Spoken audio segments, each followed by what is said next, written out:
Hello everyone and welcome to my channel. मेरा नाम है वरुण कुमार और मैं हूं आप लोगों का इंडियन बुलियनेयर। तो आज की वीडियो में हम बात करने वाले हैं क्रूड ऑयल के बारे में। आप लोगों ने न्यूज़ में तो सुन ही लिया होगा, लेकिन शायद इस वीडियो से आपको थोड़े और डाउट्स क्लियर हो जाएं और साथ में हम उसका कोरिलेशन करेंगे, डिस्कस गोल्ड से, देखेंगे क्या होता है। तो आई होप आपको ये वीडियो अच्छी लगे। प्लीज मेरे चैनल को जल्दी से सब्सक्राइब करें, इस वीडियो को लाइक करें और शेयर करें अगर आपको वीडियो अच्छी लगी। तो let's start with this article जो लाइव मिंट ने डाला था। इन्होंने बोला कि क्या नेगेटिव क्रूड ऑयल का जो प्राइस है उससे क्या हमारे इंडियन कंज्यूमर्स को फ्यूल के लिए कम प्राइस देना होगा, कम पैसे देने पड़ेंगे क्या हमें। लेकिन आप दो शब्द यहाँ पे जरूर ध्यान रखें, क्रूड ऑयल और फ्यूल, ये दोनों आगे काम आएंगे।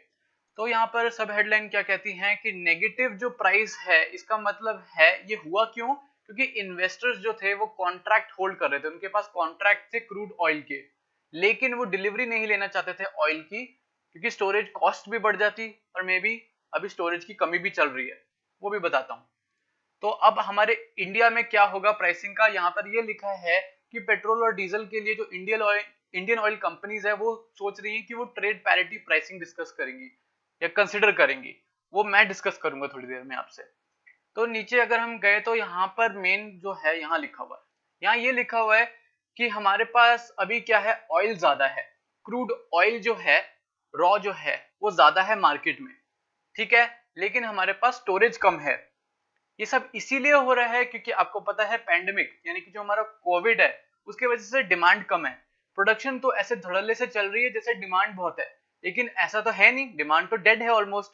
100 मिलियन बैरल्स अगर आप कह रहे हो कि हम बना रहे हैं तो और डिमांड है नहीं, तो ऐसा कुछ होने का तो मतलब प्रेडिक्शन ने काफी लोगों ने करा होगा।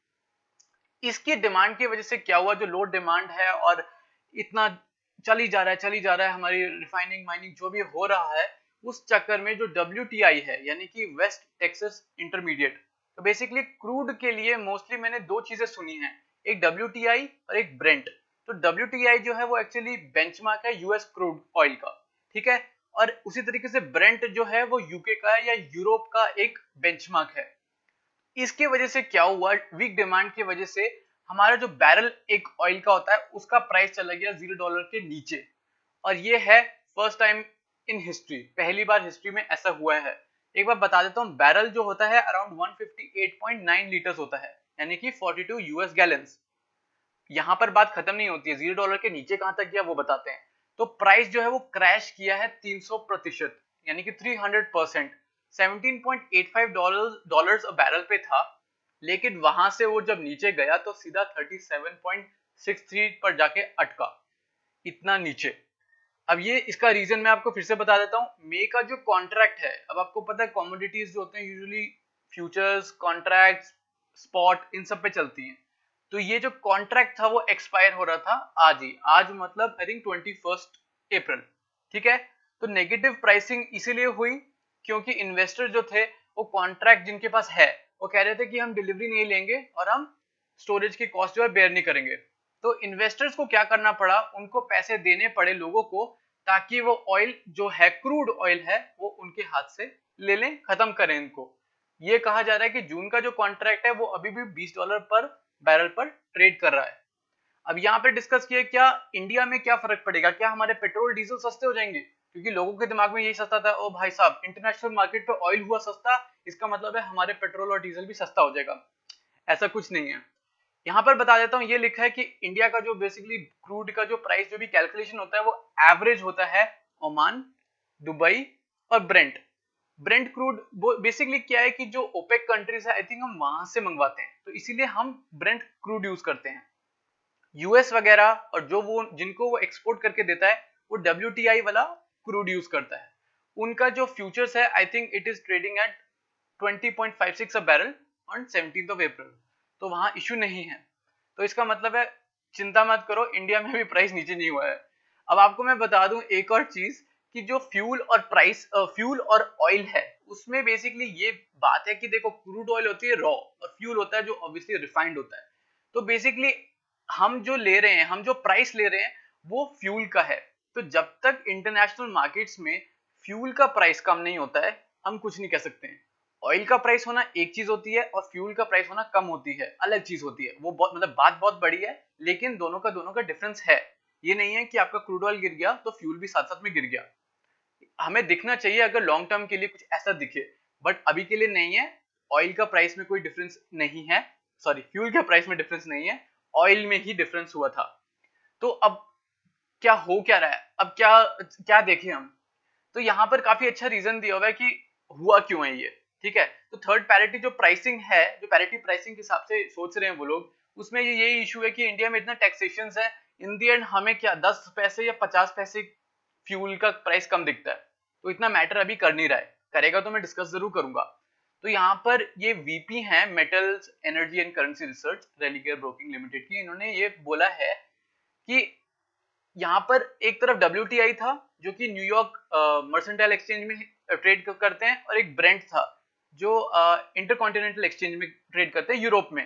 तो उनका ये कहना है कि जो ब्रेंट के क्रूड प्राइसेस हैं वो मस्त अपने $25 पर बैरल के हिसाब से चल रहे हैं। और ये जो रीजन इसलिए हुआ है कि WTI जो यूएस में है उसको फिजिकली डिलीवर करना पड़ता है ओक्लाहोमा में, एक जगह है यूएस में। ब्रेंट का कॉन्ट्रैक्ट में ये है कि डिलीवरीज जो हैं वो किसी ऑफशोर पे हो सकती हैं काफी जगह पर।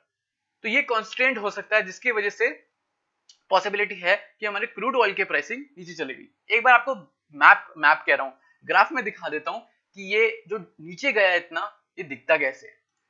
ये देखो, ये हुआ था बेसिकली, ये 21 आप देख रहे हो, ये कहा यहाँ पर मतलब नेगेटिव तो आ चुका था, जीरो भी आप देखेंगे तो ये अराउंड यहाँ पर था ही 20 अप्रैल को रात को। लेकिन 21 में अगर आप देखोगे तो यहाँ पर तो मतलब काफी हैरानी की बात है जिस हिसाब से ये हुआ है, $37 समथिंग नेगेटिव में गया है। और यहाँ ब्रेंट का अगर हम देखें तो Brent is basically at 20-25 US dollars, you see that. तो इसके वजह से हमारे यहाँ पर इफेक्ट इतना नहीं हुआ है एज कम्पेयर टू जो यूएस में हो रहा है। अब आती है बात कि आप लोग सोचेंगे गोल्ड से क्या होगा, गोल्ड को क्या हो रहा है। अगर आपने देखा है और सुना होगा मेरे से, तो क्रूड ऑयल और गोल्ड, इन दोनों का रिलेशन समझाने के लिए बहुत सिंपल है।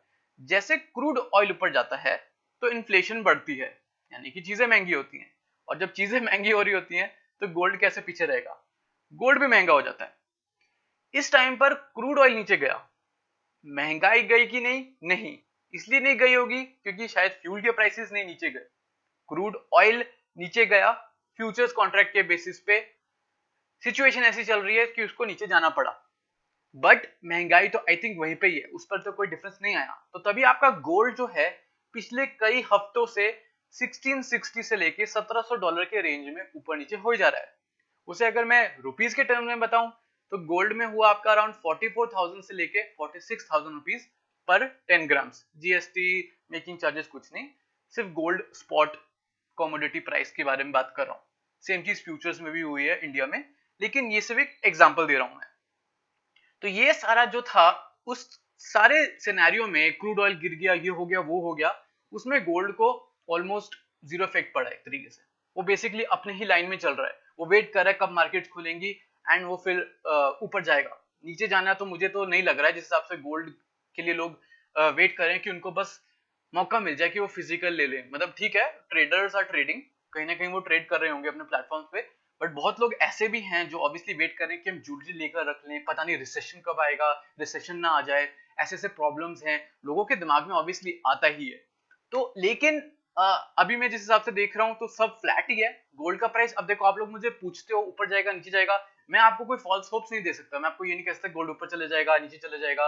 ये सब चीजें अगर मैंने आपको बोल दी एंड आपका मूव गलत हो गया तो फिर आप मेरे पास ही आओगे कि भैया आपने तो ये बोला था। देखो, मेरे हाथ में मार्केट चलाना नहीं है, जिनके हाथ में मैनिपुलेशन भी मैं नहीं कर सकता, मैं कुछ नहीं कर सकता, मैं आपको वही बता सकता हूँ जो मैं खुद देख रहा हूँ और ऑब्जर्व कर रहा हूँ।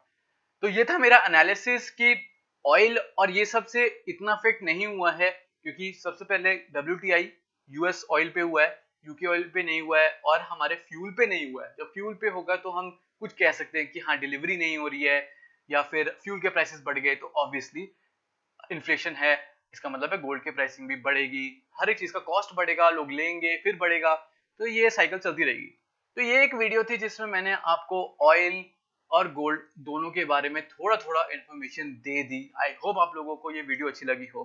अगर अच्छी लगी होगी तो प्लीज जल्दी से लाइक करें, नीचे कमेंट करें, इस वीडियो को शेयर करें, मेरे चैनल को सब्सक्राइब करें एंड बेल आइकन को क्लिक करें क्योंकि आपको नोटिफिकेशन मिलेगा जब मैं कोई नई वीडियो डालूंगा। Thanks for watching.